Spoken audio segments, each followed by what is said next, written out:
Hello and welcome to the Global Dialogue. I'm Shireen Bhan, and today we're in conversation with the global CEO of Hitachi Energy, who's found his way back to India for the inauguration of their new plant in Bengaluru. Claudio, always a pleasure. Many thanks for joining us here. The last time we spoke was in Davos, and it's good to see you here in India. Let's start with that, Claudio. You were here to inaugurate your new plant in Bangalore. Take me through the strategic importance of India, especially in the global context, for Hitachi Energy today. Well, first of all, thank you for having it. It's great to be back, and it's great to be back also, in a more kind of a normal engagement with meeting people, customers, partners, and it was an opportunity for me to participate in the opening of this important factory.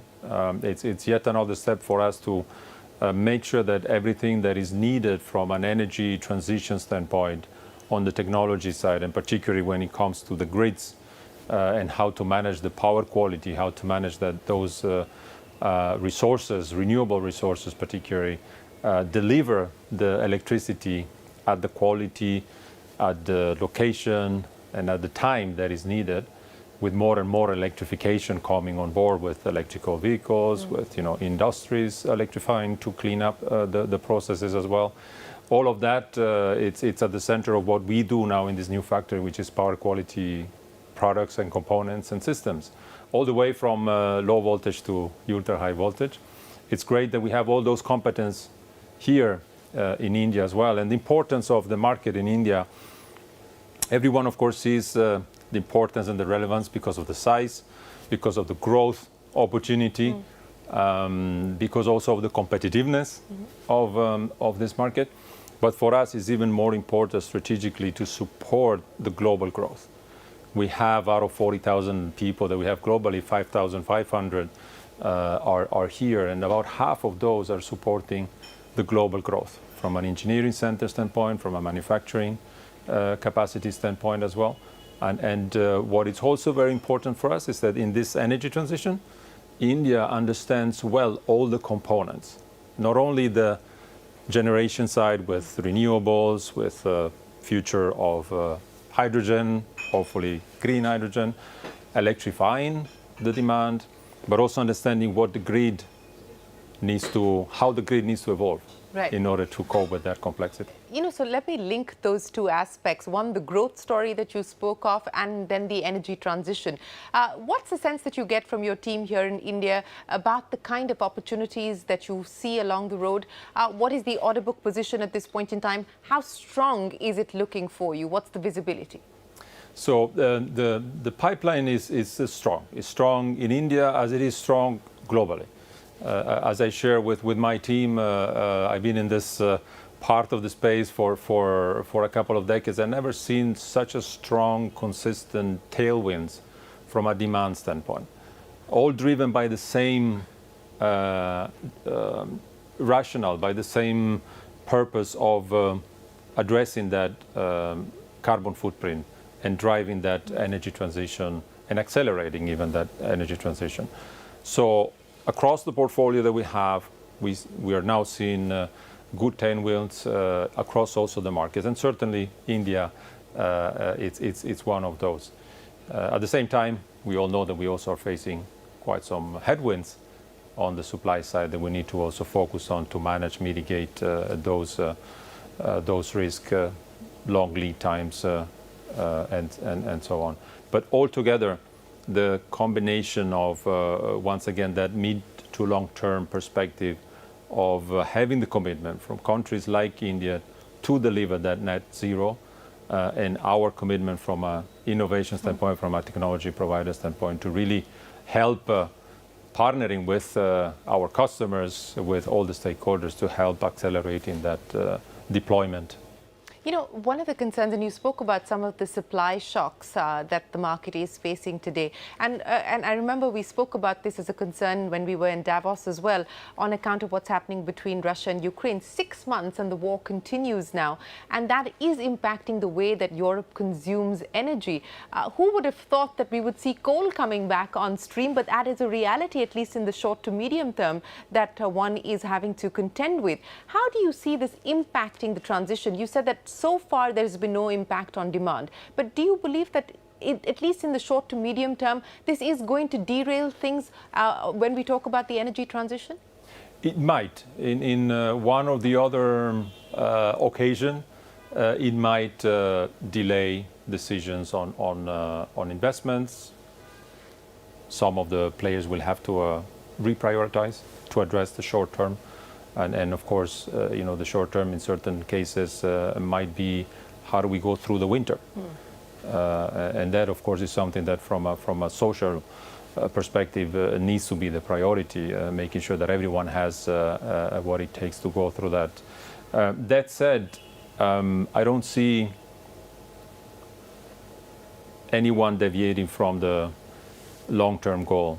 And if anything, particularly in Europe, there is a clear, cohesive view and consistent approach and messaging across the industry, also through the stakeholders, government, that we should not jeopardize that journey that we're in to decarbonize the energy system because of the short term.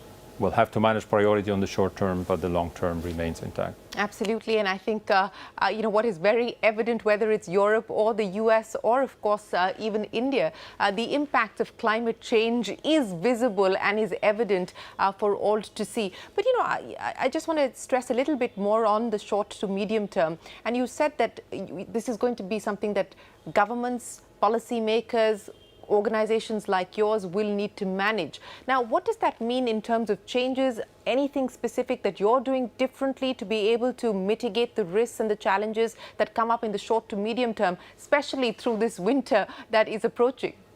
Yeah, absolutely. One concrete example is, for instance, in our supply chain, some of these shortages that we are facing in terms of electronic components, whether it's microcontrollers, microchips, and so on. We used to get them through a supply chain that was well equipped to manage that. Nowadays, we have to go 2, 3, 4 tiers down in that supply chain to understand, first of all, that those suppliers understand what the critical part that is in this overall mission critical infrastructure system, like for instance protecting a power transmission line, and then making sure that priorities are also set accordingly. So of course that was a learning. It was a learning for us, but it was also a learning for the supply chain in that respect, and it's a learning that we're going through as an industry. So very important in these cases, which is of course it's also crisis management in some of those instances, is the collaboration.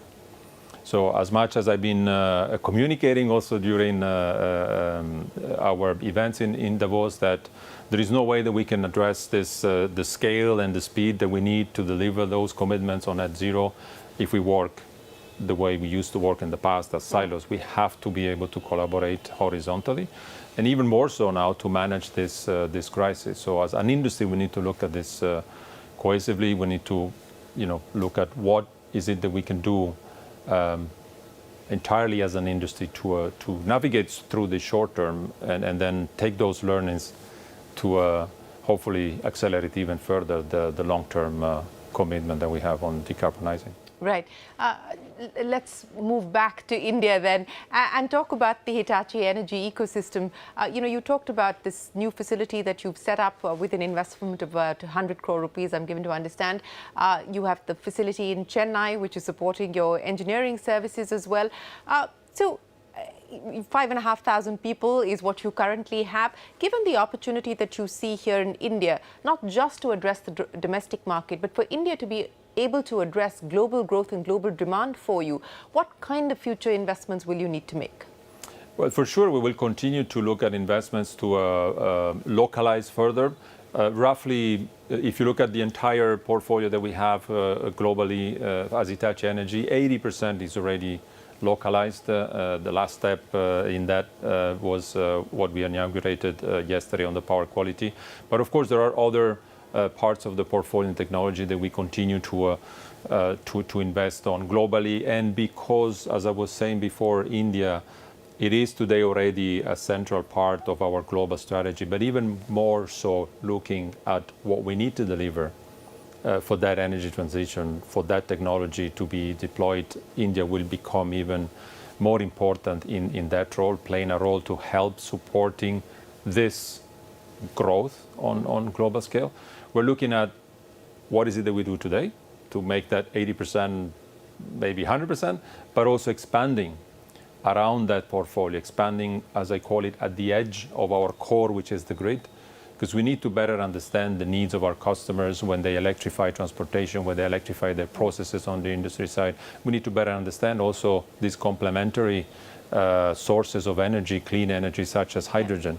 And we're working on that globally, but certainly looking more and more into how India can contribute to that global growth and that transition. So what would the opportunities on the edge of the grid look like for you here in India? And you spoke about some of the emerging technologies. I mean, India has also launched a green hydrogen mission. We've got the first installment of that being released by the government. There are several large conglomerates who've already put together their plans of entering this space. Are you in active conversation with anybody here in India to take the green hydrogen story forward?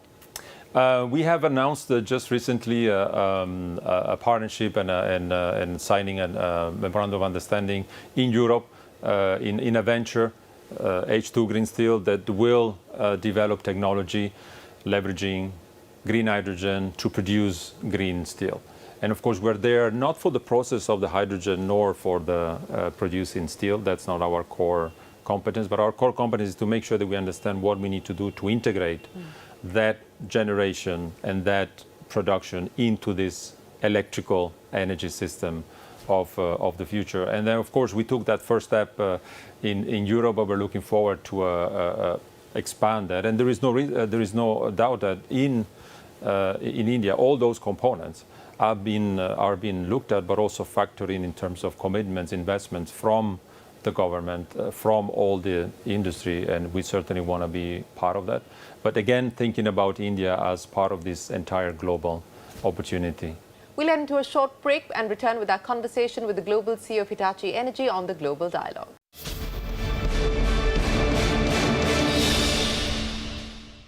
Welcome back. You're watching the Global Dialogue, and we're in conversation with the Global CEO of Hitachi Energy. You talked about electric mobility, and again, this is an area where India has placed big bets, or at least set big aspirations and big goals and big targets. Where do you see yourself playing in that space from an Indian perspective? Look, the plan for India is to, if I well remember some data points, to bring or move roughly 270 million people into urban areas.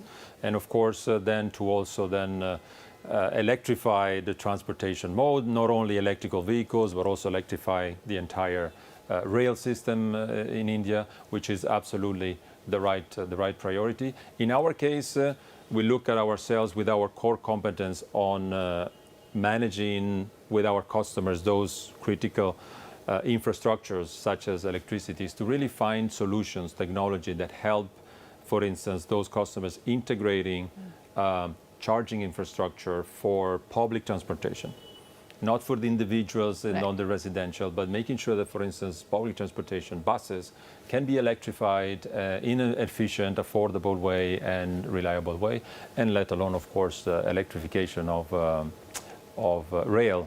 We have a success story. Not too long ago, we have also localized the traction transformers, which is a core component that we provide for locomotives, and we look forward to, of course, continuing that journey and supporting that entire transport electrification initiative in India. Yes, transport electrification is going to be part of many state governments' plans. In fact, we're having this conversation here in Delhi, and the Delhi government has put a plan in place as far as electrifying public transport is concerned.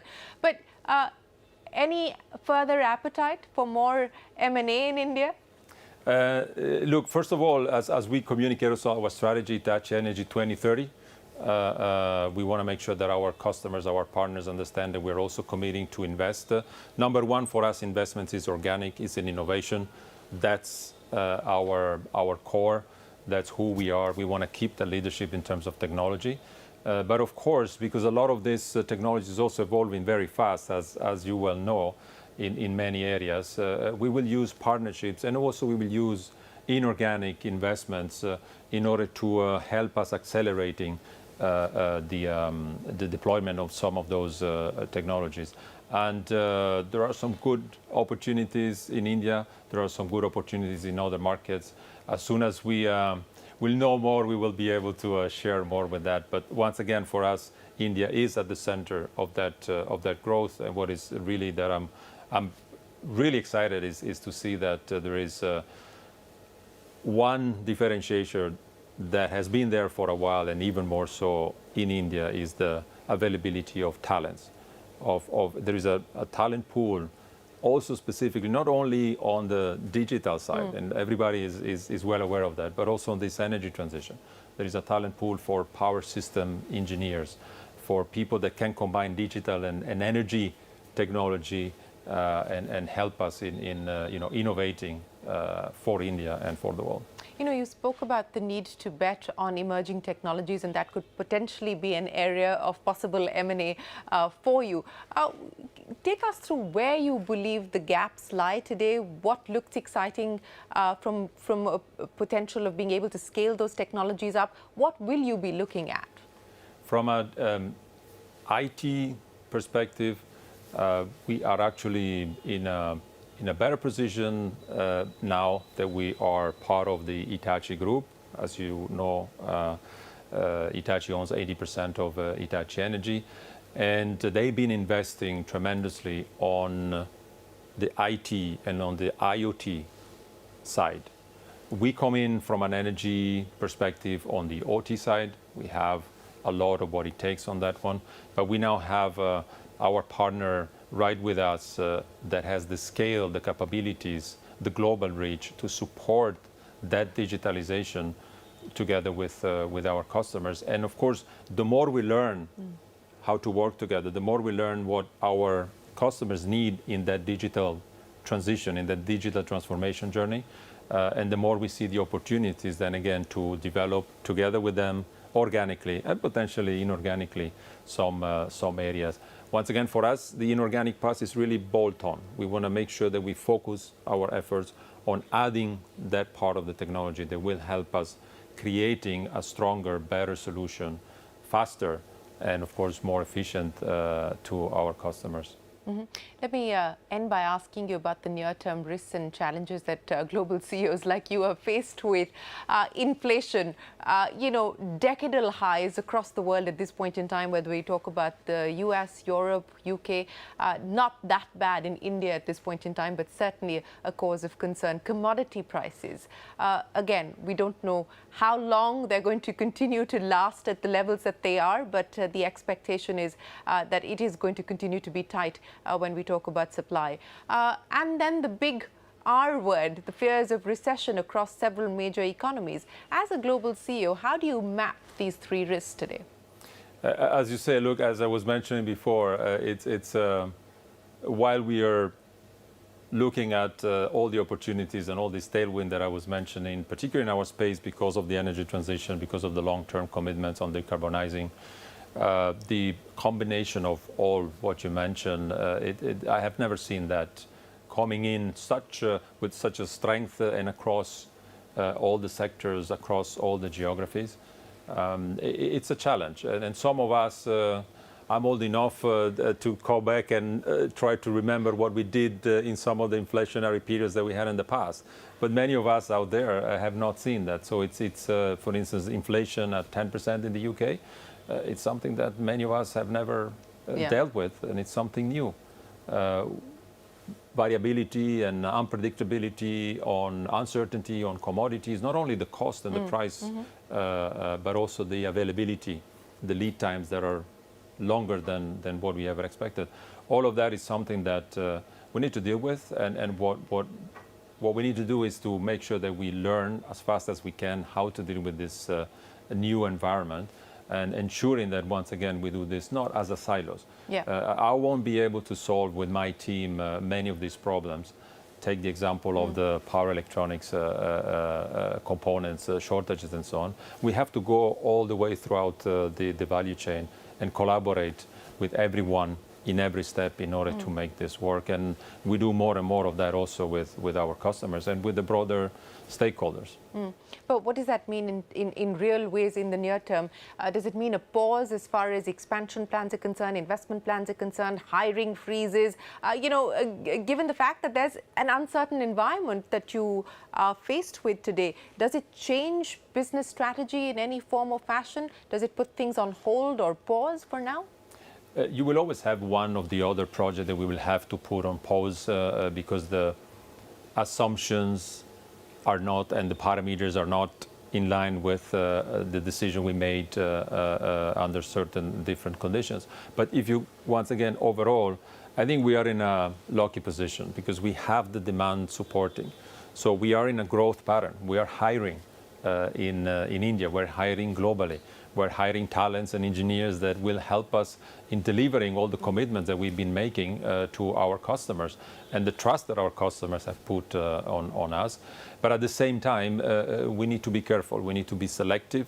We need to understand also how do we take those commitments, ensuring that we don't miss in delivering on those commitments. And that is the aspect. It's not so much about growth is not an issue today, and we're lucky to be in that position. But we need to make sure that we do the right things so that we can deliver on those commitments on time, on cost, and on quality, as we always do. Well, it's good to know that in the mix of problems, demand is not one of them that you're facing a challenge with at this point in time. Claudio, we wish you and your team the very best of luck, not just with your plans here in India, but globally as well. And we look forward to seeing you soon and, of course, back here in India as well. Thank you so much for having me and for your time, and look forward to be back in India soon. Appreciate your time. On that note, it's time for us to wrap up this edition of the Global Dialogue. From all of us here on the team, goodbye. Thanks for watching.